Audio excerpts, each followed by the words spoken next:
Oiê, tudo bem? Sejam bem-vindos a mais um devocional dos jovens aqui da Igreja Amor em Movimento. Queria que vocês abrissem comigo lá em João, capítulo 11, a gente vai falar sobre Lázaro, sobre a passagem de ressurreição dele, Jesus ressuscita ele.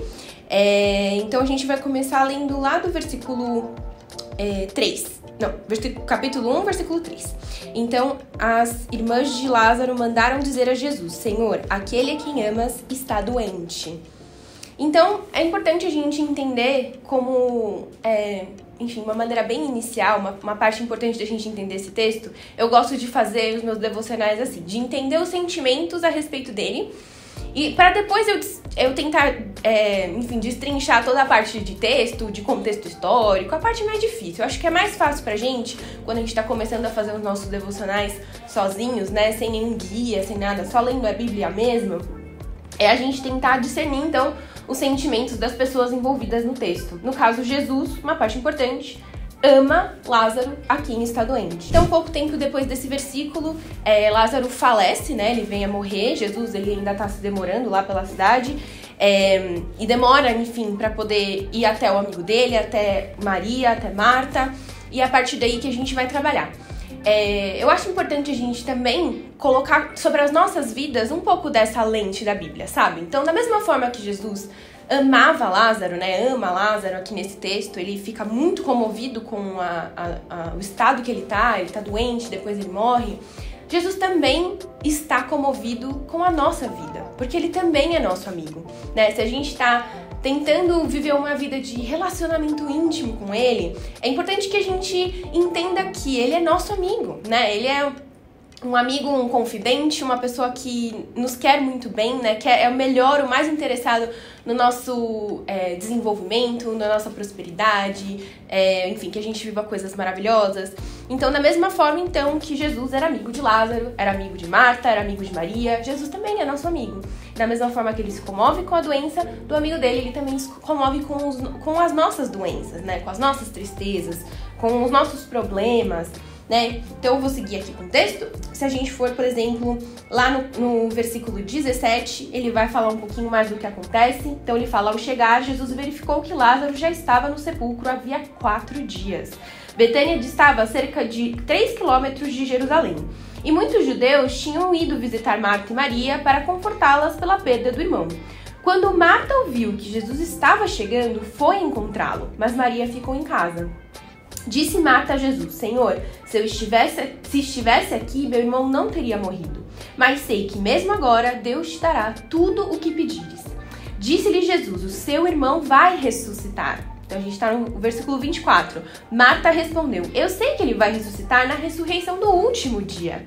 E aí Jesus responde: eu sou a ressurreição e a vida, aquele que crê em mim, ainda que morra, viverá. E quem vive e crê em mim não morrerá eternamente. Você crê nisso?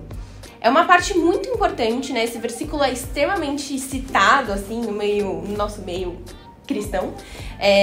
E é um versículo muito bonito, muito comovente, né? Então, é um momento de muita tristeza. Marta tá muito chocada, né? Maria também estão muito tristes com o falecimento do irmão.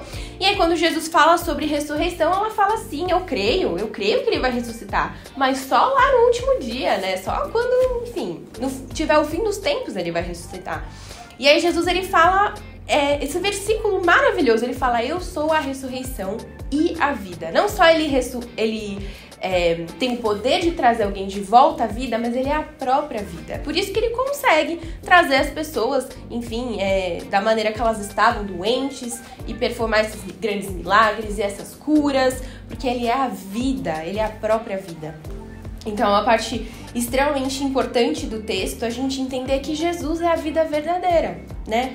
Ele não se conforma com nenhum tipo de morte, né? Ele não se conforma com morte, porque ele é a própria vida, né? Ele é a nossa referência de vida. E é para isso que nós, como cristãos, a gente, tem que viver a nossa vida também. Ficou um pouco confuso, vida, mas deu pra entender, né? A gente também tem que viver focando nessa visão de que Cristo é a verdadeira vida. Não a vida no mundo, não...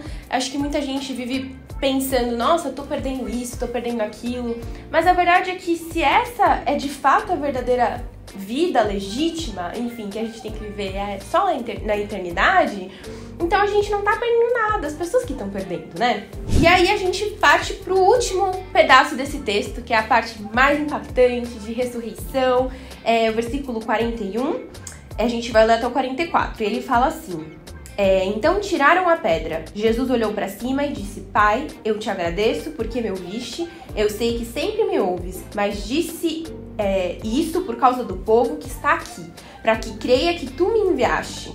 Depois de dizer isto, Jesus bradou em alta voz: Lázaro, venha para fora. O morto saiu com as mãos e os pés envolvidos em faixas de linho e o rosto envolvido num pano. E aí o último versículo que ele fala: Disse-lhes Jesus: tirem as faixas dele e deixem-no ir.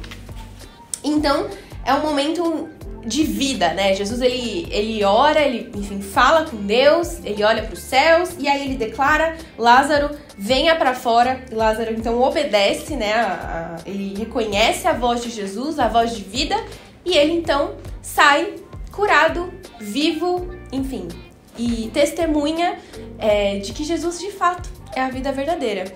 Então, eu acho que o que a gente pode também interpretar desse fim desse texto é que a gente tem que discernir a voz de Cristo no meio das vozes de morte, né? Então, se a gente está rodeado de morte, às vezes existe alguma área da nossa vida que precisa de vida, que precisa de ressurreição, a gente precisa distinguir e afinar os nossos ouvidos para que então a voz de vida de Jesus realmente possa ressuscitar, trazer de volta a sua pureza, a sua leveza, a sua verdadeira identidade.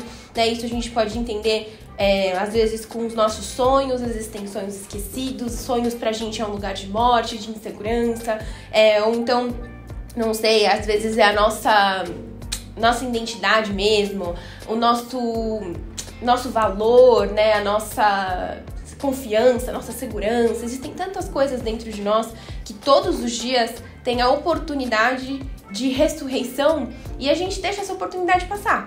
Então, para que hoje realmente, para que através desse momento de meditação na leitura da palavra, a gente possa trazer algo de volta à vida. Cada dia, cada raio do sol é uma nova oportunidade para a gente ressuscitar algo novo e que Jesus quer trazer a vida em nós. É isso, gente. Espero que vocês tenham gostado. Vocês, enfim, acharem que tem alguém que pode ser edificado, abençoado através dessa palavra. Não esqueça de mandar para ela.